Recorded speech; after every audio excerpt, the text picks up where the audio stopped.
अब मैं एडवोकेट अनुराग जैन साहब को आमंत्रित कर रही हूँ। ये कहना चाहता हूँ कि जो पेस्टिसाइड और खाद का जो हम उपयोग कर रहे हैं, इस समस्या से जूझने के लिए हम इसे दो रूप में देखते हैं, एक व्यक्तिगत और एक राष्ट्र के रूप में। व्यक्तिगत रूप से तो ये समस्या का निदान आसान है कि आप जैविक समूहों से जुड़ जाइए और बिना पेस्टिसाइड और खाद वाले उत्पादन का उपयोग करना प्रारंभ कर दें। लेकिन जब हम एक राष्ट्र के रूप में देखते हैं तो हम पाते हैं कि ये चुनौती हमारे लिए बहुत ही गंभीर है और आने वाले 30 साल या 40 साल के बाद अगर हम इसकी कल्पना करते हैं तो ये बहुत ही भयावह स्थिति में आ जाएगी। और इसके लिए हमें अभी से, आज से ही युद्ध स्तर पर प्रयास प्रारंभ करना होगा। और इस समस्या के लिए वास्तव में जो समस्या है ये सबसे ज्यादा हमारे देश में है, एशिया में है और एशिया में भी हमारे ही देश में। इसका कारण ये है कि हम शाकाहारी हैं। अन्य जो महाद्वीप है, अफ्रीका और दक्षिण अमेरिका, ये इन महाद्वीपों के अंदर प्रचुर मात्रा में जमीनें हैं और भूमि है, जिसके कारण वहां पे उन्हें इन समस्याओं से नहीं जूझना पड़ता है। और बाकी जो अन्य तीसरे 3 अन्य महाद्वीप है, दक्षिण अमेरिका, नॉर्थ अमेरिका, यूरोप और ऑस्ट्रेलिया, वो इतने संपन्न देश हैं कि अपनी शर्तों पे अपने लिए वो खाद्यान्न का उत्पादन कर लेते हैं। अब मैं इस विषय पे मेरी जो राय है कि अगर इस महत्वपूर्ण विषय पे हमें आगे कार्य करना है तो सबसे ज्यादा गंभीर हमें होना होगा जनसंख्या की बढ़ती हुई दर को तत्काल रोकने के लिए। भारत जैसे देश में सन 2020 में 100 करोड़ लोग थे, जो आज बढ़कर 140 करोड़ के लगभग हो गए हैं। अर्थात 20 वर्ष के अंदर हमारी जनसंख्या 40 करोड़ बढ़ गई है और आप आने वाले 20 से 30 साल की कल्पना कीजिए, 40 करोड़ से लगभग लोग और बढ़ जाएंगे।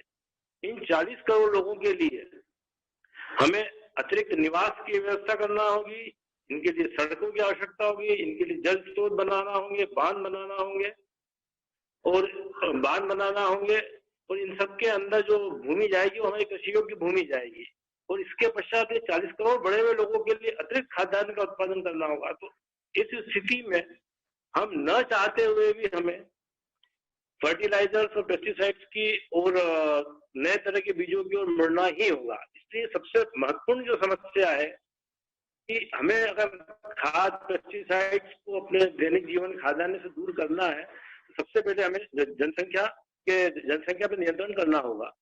2016 में विश्व बैंक ने एक जनसंख्या का सर्वे किया था। उस समय उन्होंने ये कल्पना की थी कि 2050 तक पूरे विश्व की जनसंख्या लगभग 900 करोड़ के लगभग हो जाएगी और उन्हें 60% और अधिक खाद्यान्न की आवश्यकता होगी।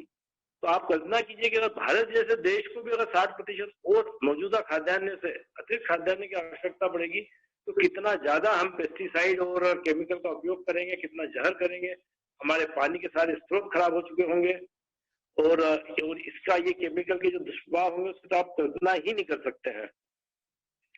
और सबसे आश्चर्यजनक बात जो है इसमें, जो आप इसमें गंभीरता देना है कि विश्व में सबसे पहले परिवार नियोजन पर अगर कार्य किसी देश ने किया था तो भारत। सन 1975 के समय परिवार नियोजन के ऊपर बड़े पैमाने पर कार्य प्रारंभ हुआ था, पर तत्कालिक परिस्थितियां या दुर्भाग्य कहिए कि वो उस समय की जो सरकार थी वो चुनाव हार गई और उसके चुनाव हार जाने का सबसे महत्वपूर्ण कारण ये माना गया कि परिवार नियोजन के लिए ये सरकार बहुत ज्यादा एग्रेसिव थी, जिसका दुष्परिणाम ये हुआ कि 1977 के बाद से 2020 तक किसी भी सरकार, जो भी सरकार आई, किसी ने भी जनसंख्या नियंत्रण की ओर ध्यान ही नहीं दिया है। जबकि चीन ने हमारे बाद 1980 में जनसंख्या नियंत्रण की ओर ध्यान देना प्रारंभ किया था। उस समय हम और चीन आर्थिक रूप से एक समान थे और आज आप खुद देख लीजिए चीन हमसे मीलों आगे जा चुका है। आज की स्थिति में जनसंख्या नियंत्रण के अंदर अगर हम सोचें तो किसी भी राजनीतिक पार्टी, चाहे जो भी पार्टी हो, उसमें राजनीतिक इच्छा शक्ति बिल्कुल भी नहीं होगी कि वो इसके लिए कोई प्रभावी कदम उठाए। व्यक्तिगत रूप से वो इस बात को मानेंगे, कहेंगे कि हाँ जनसंख्या नियंत्रण बहुत जरूरी है, लेकिन चुनाव में हार जाने का भय एक ऐसा भय है जिसके चलते वो किसी भी सूरत में इसको कठोर कदम नहीं उठा सकते हैं। इसलिए इस विषय में मेरा एक सुझाव है कि हम व्यक्तिगत रूप से इन सुझावों को हमारे व्हाट्सएप या सोशल मीडिया के माध्यम से चलाएं, जिससे कि उन सुझावों के ऊपर अमल हो सके। आप देखिए, हमारे देश में राज्य, केंद्र और अर्धशासकीय संस्थान एवं और सरकार से जुड़े हुए दूसरे विभागों के अंदर लगभग 4 से 5 करोड़ कर्मचारी काम करते हैं।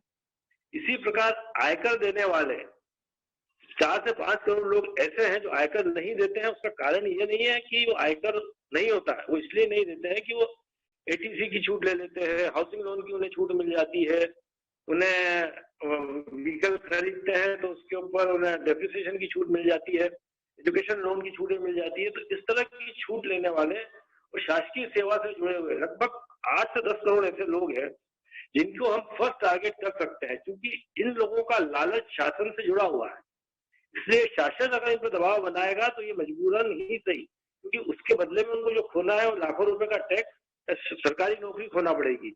इसके लिए ये लोग इस व्यवस्था के लिए तैयार होने के लिए हो जाएंगे। इसमें मेरा पहला सुझाव ये है कि हम सार्वजनिक रूप से इस बात की बहस चलाएं कि 25 वर्ष से कम जो भी व्यक्ति है, अगर वो शासकीय नौकरी में आ रहा है या शासकीय नौकरी में आना चाहता है तो उसके लिए एक बच्चे का नियम हो। अगर एक से अधिक बच्चे वो पैदा करता है या उसके परिवार में होते हैं तो वो नौकरी के लिए अयोग्य घोषित कर दिया जाए। दूसरा, गजेटेड या राजपत्रित अधिकारी के प्रमोशन के लिए वही व्यक्ति योग्य माने जाए, वही शासकीय कर्मचारी योग्य माने जाए जिनके 2 बच्चे हो, 2 से अधिक बच्चे वालों के लिए उसके लिए उन्हें अयोग्य घोषित कर दिया जाए। इसमें ये विवाद उठेगा कि भाई गजेटेड ऑफिसर की तो शादी पहले हो गई थी। तब ये प्रश्न आता है कि जब आप गजेटेड ऑफिसर बनते हैं तो आप पे एक बहुत बड़े समूह 10,000 5,000 लोगों की जीवन की जवाबदारी आप पे आती है, उनकी जरूरतों का आपको ध्यान रखना पड़ता है।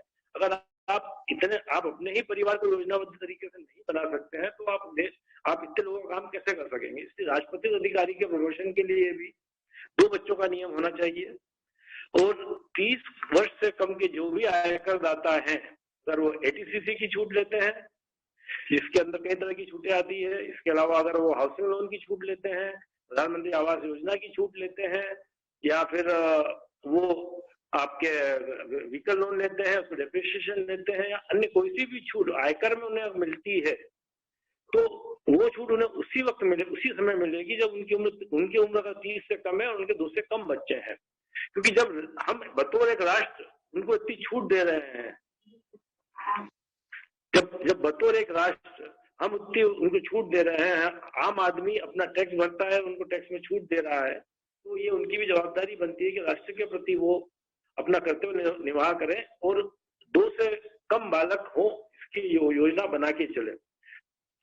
इसके पश्चात जो भी यूपीएससी में सिलेक्शन होता है या यूपीएससी के कोई भी अधिकारी है, उसका एक से अगर अधिक बच्चा होता है तो उसके प्रमोशन पर रोक लगा। यूपीएससी में सिलेक्शन के लिए एक ही बालक की अनिवार्यता की जाए तथा सरकार जिन लोगों को आयोग का चेयरमैन बनाती है, जिनके कार्यकाल में वृद्धि करती है, उनके लिए भी ये नियम बने कि 2 से अधिक अगर बच्चे हों तो उन्हें इसकी अनुमति नहीं दी जाएगी। इसके अलावा 35 वर्ष से कम के सांसद, विधायक या मंत्री जो भी होते हैं, उनके अगर 2 से अधिक बच्चे हैं तो उन्हें इन पदों के लिए अयोग्य घोषित कर दिया जाए। क्योंकि ये सारे जितने भी मैंने लाभान्वित लोगों के नाम लिए हैं, ये सब शासन से सुविधाएं लेते हैं। शासन को इनकी जरूरत नहीं है, इन्हें शासन की जरूरत है। क्योंकि सरकारी नौकरी मिल जाने का मतलब जीवन भर का बीमा, आयकर की छूट, आपको लाखों रुपए की छूट मिलती है। आप मंत्री या विधायक बनते हैं तो आपको बहुत सारे आराम सुविधाएं मिलती है। तो चूंकि ये सब इन्हें पाना है, इसलिए ये बिल्कुल नियम से इन नियमों का पालन करने के लिए ये तैयार होंगे। और जब ये तैयार होंगे तो इनके आसपास के जो लोग हैं वो भी इनको देखा देखी परिवार नियोजन और जनसंख्या नियंत्रण की ओर बढ़ेंगे। और एक मेरे मतानुसार 5 साल में ही एक ऐसा वातावरण तो निश्चित बन जाएगा जबकि जनसंख्या के ऊपर हम खुलकर नियंत्रण पे खुल के बात कर सकेंगे।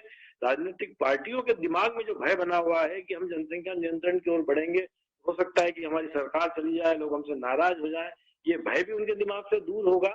और इसके पश्चात इसके अगले चरण के रूप में हम शासन से जो गरीब पक्ष सुविधाएं लेता है, चाहे वो मनरेगा के रूप में लेता हो, चाहे वो सस्ते अनाज के रूप में प्राप्त करता हो, चाहे वो आपके स्वास्थ्य के मुफ्त स्वास्थ्य है, मुफ्त चिकित्सा, मुफ्त शिक्षा के रूप में प्राप्त करता है, उनके ऊपर भी फिर हम इसी तरह से दबाव बनाए। कि इसके लिए 30 वर्ष का मीटर जो लगा रहा हूँ मैं, इसलिए कह रहा हूँ कि 30 वर्ष से अधिक वालों के समय तो जनसंख्या का इतना प्रभाव या दबाव नहीं था, इसलिए शायद वो लोगों ने परिवार के नियोजन की कल्पना नहीं की होगी। पर अब जो व्यक्ति 30 साल के हो रहे हैं या 30 वर्ष से कम है, उन पर हम ये दबाव बनाए, और जिससे कि उनके बाद की आने वाली पीढ़ी है वो मानसिक रूप से इस बात के लिए तैयार रहेगी कि जनसंख्या पर नियंत्रण करना है। तो अगर हम जनसंख्या पर नियंत्रण करने में सक्षम हो जाते हैं तो इसका सीधा सा प्रभाव ये होगा कि हम हमारी बहुत सारी कृषि योग्य भूमि को अनुपयोगी होने से रोक सकेंगे, और अनुपयोगी होने से रोक सकेंगे, हमें कम खाद्यान्न की जरूरत होगी, और जब कम खाद्यान्न की जरूरत होगी तो फर्टिलाइजर, केमिकल और इसका दबाव हमारे ऊपर कम पड़ेगा। दूसरा, मैं इसी विषय पे दूसरा बिंदु में ये बताना चाहता हूँ कि हमें एक आर्थिक महाशक्ति के रूप में बनना होगा। ये सबसे अनिवार्य और सबसे जरूरी है। हम एक गरीब और पिछड़े देश के रूप में कभी भी अपनी समस्याएं, विशेष रूप से इस तरह की समस्याओं का निराकरण नहीं कर सकते हैं। आप देखिए कि खाड़ी के देश में जहाँ पानी तक उनका नहीं होता है, वो उनके यहाँ दुनिया का सबसे अच्छा खाद्यान्न उन्हें प्राप्त होता है और उनके खरीदने की कीमत में प्राप्त होता है। वहां का सामान्य आदमी उसे बड़ी आसानी से खरीद लेता है। इसका कारण क्या है? इसका सीधा सा कारण है कि उनकी मुद्रा, उनकी करेंसी बेहद मजबूत है और आर्थिक रूप से मजबूत है। इसलिए हमें आर्थिक रूप से मजबूत होना पड़ेगा। और दूसरी चीज जो है, हमारे देश की जो समस्या है वो कृषि योग्य भूमि का कम होना है। जबकि विश्वव्यापी स्तर पर आप देखेंगे तो अफ्रीका और दक्षिण अमेरिका में इतनी अधिक भूमि, कृषि योग्य भूमि अनकल्टिवेटेड पड़ी है कि अगर उनका उपयोग किया जाए तो दुनिया की खाद्यान्न समस्या ही खत्म हो सकती है।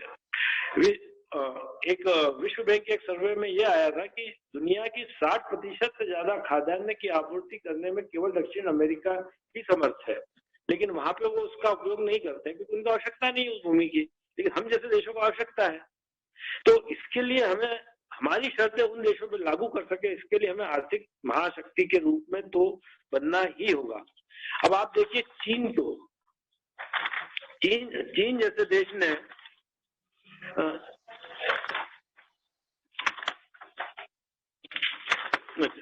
चीन जैसे देश ने 2009 के अंदर उरुग्वे के अंदर 7.5 लाख एकड़ जमीन 50 साल की लीज में उरुग्वे देश से कृषि कार्य के लिए ली थी। क्योंकि वो महाशक्ति है आर्थिक रूप से, उसने वो जमीन ले ली। इसके पश्चात चीन ने अपने आसपास के जो सोवियत रूस से बाद में जो मुक्त हुए देश थे, जैसे यूक्रेन, उज्बेकिस्तान, इन देशों में से भी उसने करार किया और वो देश चीन के लिए वहां पे उनके लिए पौष्टिक खाद्यान्न उत्पन्न कर रहे हैं। आप हमारे भारत का उदाहरण लें तो पंजाब में आप देखिए, हमारी कृषि योग्य भूमि जिससे हम खाद्यान्न पैदा करते हैं, वहां पेप्सी आता है और वो अपनी शर्तों पे टमाटर और आलू उत्पादन करता है और पूरी दुनिया में बेचता है। तो सबसे बड़ी ताकत जो चाहिए वो चाहिए आर्थिक, ताकि हम दुनिया के हमारे देश के नागरिकों के लिए उन देशों को, अफ्रीका या दक्षिण अमेरिका के जहां भूमि काफी कृषि योग्य बहुत सारी भूमि है, उन्हें हम डिक्टेट कर सकें अपनी शर्तों पे और उन्हें इस बात के लिए प्रेरित कर सकें, आर्थिक प्रलोभन देके, भाई आप हमारे देशवासियों के लिए एक पौष्टिक किस्म का, उन्नत किस्म का खाद्यान्न पैदा करें, उस खाद्यान्न को हमारा देश खरीदे और सब्सिडी देके हमारे यहाँ के जो हमारे देश की जनता को कम मूल्य पे या उसके खरीदने लायक लागत मूल्य के ऊपर वो उपलब्ध कराए। ये दोनों बहुत सबसे महत्वपूर्ण, मेरे अनुसार जरूरी आवश्यक चीजें हैं। जब तक हम इन दोनों बिंदुओं पे विचार करके इस समस्या का निराकरण नहीं करते हैं, हम जैविक खेती या फर्टिलाइजर या केमिकल को अपने आप से दूर करके व्यक्तिगत रूप से जरूर फायदा उठा सकते हैं। व्यक्तिगत रूप से मैं चाहूंगा तो मैं कुछ जमीन के ऊपर अपने लिए जैविक खेती प्रारंभ कर सकता हूँ, आप चाहेंगे तो आप कर लेंगे। तो व्यक्तिगत रूप से नहीं है, लेकिन हम व्यक्तिगत रूप से कब तक बचेंगे? जैसे बाढ़ का पानी है, आप टापू पे बैठे हैं तो बाढ़ का पानी में आप अभी तो आपको लग रहा है कि हम बचे हुए हैं, पर धीरे धीरे वो पानी जब बढ़ते बढ़ते आपको लील लेगा। ऐसा ही है आज की तारीख में, अगर हम अपने आप को जैविक समूहों से जोड़कर अगर ये महसूस करने लग जाए, ये समझने लग जाए कि नहीं हम अब तो ये केमिकल से प्रभावित अनाज से दूर हो चुके हैं और अब हमको उसकी जो बीमारियां हैं, चाहे वो किडनी की बीमारी हो, कैंसर की बीमारी हो, इन सब से दूर होगा, ऐसा नहीं है। वो धीरे धीरे हमें लील ही लेगी। इसलिए हमें अगले 20 से 30 वर्ष के लिए एक सिर्फ पूरा एक लक्ष्य बना के चलना होगा कि हमें जनसंख्या पे जितनी जल्द हो सके नियंत्रण पाना है, और नंबर 2 हमें आर्थिक महाशक्ति के रूप में बनना है, जिससे कि एशिया के बाहर के जो देश जिनकी यहाँ ये समस्या नहीं है, क्योंकि ऐसे भी उनका भोजन मांसाहार ज्यादा होता है, इसलिए उन्हें कृषि योग्य भूमि या शाकाहार की इतनी आवश्यकता नहीं है, पर हमारे देश की जरूरत है, हमें जरूरत है। इसलिए हमें आर्थिक शक्ति के रूप में बन के उनके वहां पे अपने हमारे लिए उपयोगी अनाज वहां से उत्पन्न कराना होगा। मैं एक भी पूछ रहा हूँ, क्या समय बचा है या मैं क्लोज करूं? हेलो, हाँ अनुराग जी, है समय, है अभी समय। अब मैं इसके बाद अगले विषय पे आ रहा हूँ, क्योंकि हम स्थानीय रूप से अभी ही प्रारंभ कर सकते हैं, और वो है हमारे थाली के भोजन, हमारे भोजन की थाली में परंपरागत भोजन का होना। आज की तारीख में चूंकि हमारी क्रय शक्ति बढ़ गई है, हम थोड़ा पैसा आम आदमी सबके पास ज्यादा आने लगा है, तो हमने हमारी भोजन की थाली का स्वरूप बदल दिया है। पहले जो जहाँ रहता था वो वहाँ के जलवायु, वहाँ के वातावरण के अनुसार, जैसे मालवा में है तो जैसे हम मालवा में है तो मालवा का भोजन हम लोग करते थे, जिसमें मक्का का उपयोग होता था। अगर हम निमाड़ या खानदेश से है तो ज्वार वगैरह का बहुत ज्यादा मात्रा में उपयोग होता। राजस्थान के लोग बाजरा उपयोग करते थे, वो मोटा अनाज बहुत ज्यादा उपयोग होता था। तो जब मोटा अनाज उपयोग होता है तो उसमें केमिकल फर्टिलाइजर की जरूरत कम होती थी, ये भोजन बहुत पौष्टिक होता था, पर धीरे धीरे हम इससे बेहद दूर हो गए। आज की तारीख में हमारी थाली में मौसम, जलवायु और भौगोलिक परिस्थिति के अनुसार जो खाद्यान्न होना चाहिए वो नहीं होता है, बल्कि हमारे पॉकेट को क्या सूट कर रहा है इसके अनुसार हमारी थाली में होता है। इसका परिणाम ये हो रहा है कि हम भोजन तो बहुत कीमती कर रहे हैं, तो गरिष्ठ कर रहे हैं, पौष्टिक नहीं कर रहे हैं। गरिष्ठ और पौष्टिक करने के लिए मैं एक उदाहरण दूंगा। अगर आपको ध्यान हो तो 400 साल पहले औरंगजेब के जमाने में मराठों का उदय होना प्रारंभ हुआ था। बहुत छोटे से थे उस समय, और तब औरंगजेब के दरबार में उनके सुपर सालार की चर्चा हुई कि मराठा शुरू उठा रहा है, तो उनके सुपर सालार ने कहा कि जहापना वो लोग क्या कर पाएंगे, हम हमारे योद्धा, हमारे सैनिकों को बहुत ही उत्तम भोजन मिलता है, हमारे यहाँ हम लोग सूखा मेवा और मांसाहार सब करते हैं, जबकि वो मराठा कुंडी लोग तो सिवाय भाकर और कुल्फी वगैरह जैसा भोजन ही करते हैं, उनमें शक्ति या ताकत तो होगी ही नहीं, क्योंकि हमारी थाली बहुत गरिष्ठ है। इतिहास गवाह है कि उसके 250 साल बाद आधे से ज्यादा भारत के ऊपर कुंडी लोगों का राज, मेरा मतलब मराठा, और नहीं कह रहा हूँ, तो उनकी तारीफ की प्रशंसा में कर रहा हूँ कि केवल स्थानीय भोजन और स्थानीय जलवायु के अंदर पैदा हुई चीजों का उपयोग करके उन्होंने गरिष्ठ भोजन की जो कल्पना है उसको खंडित करते हुए आधे से ज्यादा भारत को मराठा साम्राज्य का प्रसन्न लहरा दिया। तो मेरा कहने का तात्पर्य इसको ये है कि हमें भी और मिलना होगा। हम दक्षिण भारत में रहते हैं और उत्तर भारत की गेहूं की रोटी, वहाँ के बीन का उपयोग करते हैं। हमें लगता है कि हम बड़ा अच्छा भोजन कर रहे हैं, बड़ा गरिष्ठ भोजन कर रहे हैं, हमें बहुत ताकत आएगी, लेकिन ये गरिष्ठ भोजन हमारी जलवायु के वहाँ की जलवायु के कारण हमारे इम्यून सिस्टम को खत्म करने लगता है। तो आज के कोरोना काल में तो इम्यून सिस्टम का प्रभाव हम बहुत अच्छे से महसूस कर रहे हैं। मेरा अनुरोध है कि हम जो भी है, हमारे दादा नाना या हमारे जो भी जहाँ हम रहते हैं पुराना परंपरागत भोजन क्या है इसकी जानकारी हासिल करें और उस भोजन के उत्पादन के लिए उत्पादन प्रारंभ करें और उस भोजन को करने में खुशी महसूस करें, किसी तरह का श्रम महसूस नहीं करें। हम ये महसूस ना करें कि हम दाल की रोटी खा रहे हैं, भाकर खा रहे हैं या मक्के की रोटी खा रहे हैं, अरे हम तो वो 6 बजे गेहूं नहीं खा पा रहे हैं। देखिए, जहाँ हम रह रहे हैं वहाँ के वातावरण, वहाँ की जलवायु के लिए वही भोजन पौष्टिक होगा और वही हमारे इम्यून सिस्टम को बढ़ाएगा। हमारे कुछ छोटे नहीं खा लेने से या किसी तरह की दवाइयाँ लेने में से कुछ नहीं होने वाला है। इसलिए अगर हम तो भी बहुत तेजी से विचार को बढ़ाते हैं, हमारे भोजन की थाली में परंपरागत भोजन का समावेश करते हैं, तो इसका प्रभाव ये होगा कि वो लोग जो बहुत ज्यादा खाद और केमिकल के द्वारा उत्पादन कर रहे हैं और महंगा हमें बेच रहे हैं और दिखावे रूप में उपयोग कर रहे हैं, वो हतोत्साहित होंगे, उससे भी खाद्य उत्पादन कम होगा। मैं ये कहकर अपना टॉपिक क्लोज करता हूँ।